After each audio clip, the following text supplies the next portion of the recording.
Jelajahi cara baru mendapatkan informasi. Download Metro TV Extend sekarang. Pemirsa, Mahkamah Konstitusi melalui putusan nomor 65 tahun 2023 membolehkan kampanye di tempat pendidikan dan fasilitas pemerintah. Praktisi pendidikan khawatir hal ini disalahgunakan dan mengganggu proses belajar mengajar. Benarkah substansi putusan MK ini bukan hal yang baru? Inilah Top Review.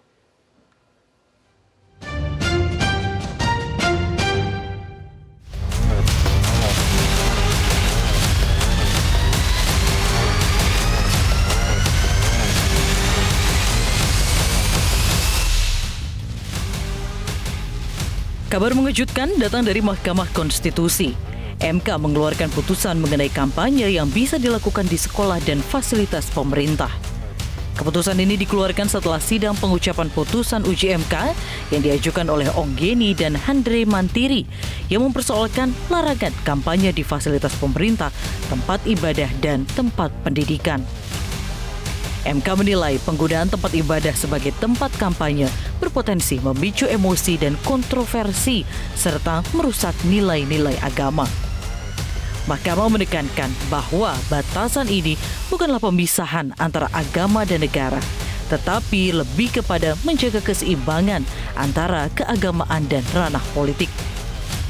Sementara itu, MK mengizinkan kampanye dilakukan di fasilitas pemerintah dan tempat pendidikan sepanjang mendapat izin dari penanggung jawab tempat yang dimaksud dan hadir tanpa atribut kampanye pemilu.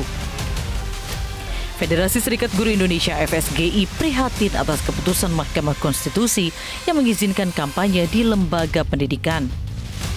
Keputusan tersebut dinilai berpotensi mengancam keselamatan pelajar dan mahasiswa. Kampanye di tengah proses pembelajaran juga dinilai akan menyulitkan sekolah secara teknis. Selama ini tempat ibadah, lembaga pemerintah maupun lembaga pendidikan itu tempat netral, ya, sebuah ruang publik yang tidak boleh ada politiknya tadi gitu. Jadi di netral dan itu bersifat mutlak. Namun dengan ini maka semuanya kemudian berubah. Artinya kampanye boleh dilakukan meskipun tanpa atribut di lembaga pendidikan.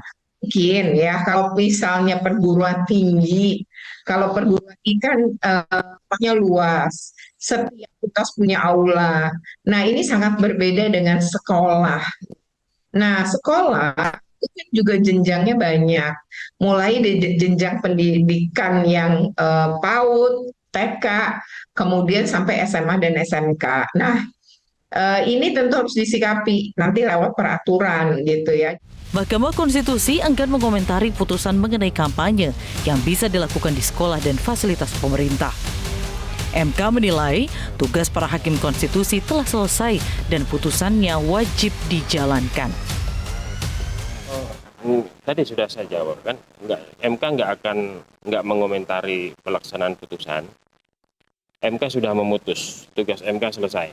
Undang-undang itu sudah dilengkapi dengan putusan MK. Memaknai undang-undang itu sudah harus melekatkan putusan MK. Itu bagian utuh, tidak terpisahkan dari undang-undang. Nah itulah yang kemudian harus dilaksanakan oleh seluruh pelaksana undang-undang, dalam hal ini eksekutif atau mungkin aparat penegak hukum dan seterusnya. Meski putusan MK ini menimbulkan keberatan dari kalangan guru, namun menurut pengajar hukum pemilu Fakultas Hukum Universitas Indonesia Titi Anggraini, putusan MK itu bukan hal yang baru. Bedanya, sebelumnya aturan itu ada di penjelasan pasal. Dengan putusan MK nomor 65 ini, aturannya dipindahkan ke batang tubuh. Tidak ada yang baru di dalam putusan MK ini terkait dengan penggunaan fasilitas pemerintah dan juga tempat pendidikan.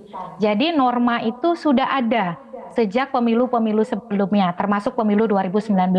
Bedanya kalau dahulu norma tersebut terdapat di dalam penjelasan pasal 280 ayat 1 huruf H Undang-Undang 7 2017 melalui putusan MK nomor 65 tahun 2023 ini. Norma tersebut dipindahkan ke batang tubuh. Federasi Serikat Guru Indonesia (FSGI) mengkhawatirkan dengan aturan yang baru akan mengganggu proses belajar mengajar di sekolah. Selain itu, dikhawatirkan akan terjadi konflik kepentingan. sekolah, terutama sekolah-sekolah negeri, bisa digunakan, ini bisa terjadi relasi kuasa dan konfliknya pada pertahanan atau incumbent. Karena kepala dinas pendidikan kan bawahannya, orang yang dipilih oleh si gubernur, wali kota. Nah, ketika tempat-tempat lembaga pendidikan sekolah negeri ini bisa jadi itu dikuasai oleh incumbent, termasuk target anak-anak yang menjadi pemilih pemula. Nah, di sini peran Bawaslu menjadi penting. Karena itu, Perkumpulan untuk Pemilu dan Demokrasi Perludem meminta KPU segera membuat regulasi agar dapat dipastikan terjadi kampanye yang berimbang antar kandidat. KPU ini harus gerak cepat mengatur operasionalisasi putusan MK. Penggunaan fasilitas pemerintah dan tempat pendidikan harus diatur sebagaimana kita mengatur metode kampanye di media penyiaran, media massa cetak, elektronik, dan juga media massa cetak dan elektronik. Ada 3 prasyarat yang diatur di dalam kampanye penyiaran cetak elektronik. Yang pertama adalah keberimbangan, yang kedua perlakuan yang adil, yang ketiga kesempatan yang sama. Maka prinsip yang digunakan dalam kampanye di media penyiaran cetak elektronik tadi juga harus diberlakukan pada fasilitas pemerintah dan tempat pendidikan. Di satu sisi, kampanye di sekolah dan kampus akan menciptakan suasana dialogis yang positif. Namun, yang harus dipikirkan adalah akses dan potensi penyalahgunaannya. KPU dan Bawaslu dituntut untuk memastikan penyalahgunaan itu tidak terjadi.